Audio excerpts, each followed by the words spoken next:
It appears activity in the housing market in 2017 will be around 15% down on 2016.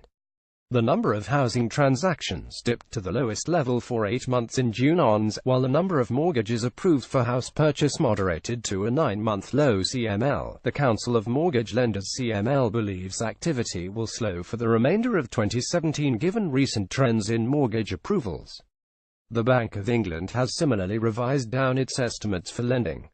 On this basis, it is looking as though 2017 will see around 1 million transactions this year. This compares with just over 1.2 million occurring in each of the last 3 years.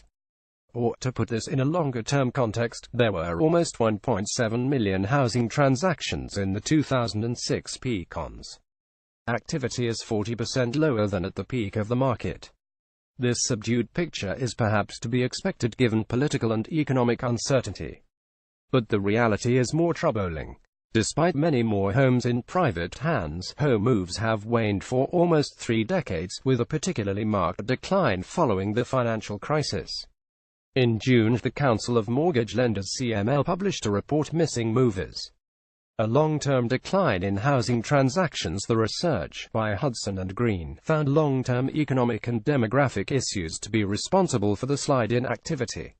They estimate 320,000 movers are missing from the market each year, a function of both a fall in the number of mortgaged homeowners and the rate at which they move. While it may not feel like it to young people looking to buy the first home just now, housing policy in recent years has been focused on first-time buyers. Help to Buy, mortgage ICEs and the like have sought to help this demographic group into the market. Ironically, this help is needed, in large part, because of factors in play at the other end of the market, which received little policy attention. Prior to the financial crisis, readily available debt, low mortgage rates and rapidly rising prices became a function of the market that we now know to have been damaged.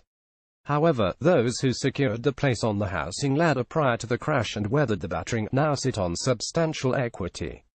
But these households also face a different world, with lower falling real incomes, tighter mortgage regulation and price-to-earnings ratios at record levels. Furthermore, the CML research points out, homeowners sitting on significant housing assets and equity are becoming progressively older, which means they will move less irrespective of market conditions. It is a depressing picture for estate agents and indeed families stuck in a property that no longer meets the needs. There are of course adjustments that could be made to policy and the operation of the market to ease our housing bonanza hangover. Clearly, issues around aging are a challenge as well as being personally annoying, but if a more imaginative vision for housing in older age were provided, it could ease part of the market logjam. See Great Scott, Marty, what happened to the UK housing market? However, even if the logjam were eased, the bulk of mortgaged homeowners cannot afford to move. Higher incomes would help, but in the meantime measures to improve the affordability of a move are needed.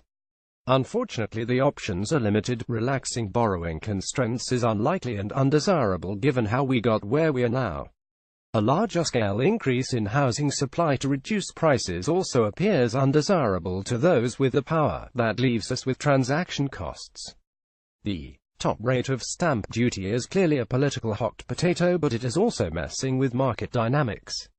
This small change might help at the margin, particularly in the southeast, with little expectation of either improving real incomes or a growth in equity to make potential moves worthwhile. The report concludes that in the absence of any radical changes to housing or indeed wider related policies, we should expect for the foreseeable future movement among mortgaged households to remain constrained. Call me a pessimist, which actually I am not ordinarily, but I see little sign of radical or even mildly edgy in the current political landscape. Sue Foxley is Research Director of ThinkBarn.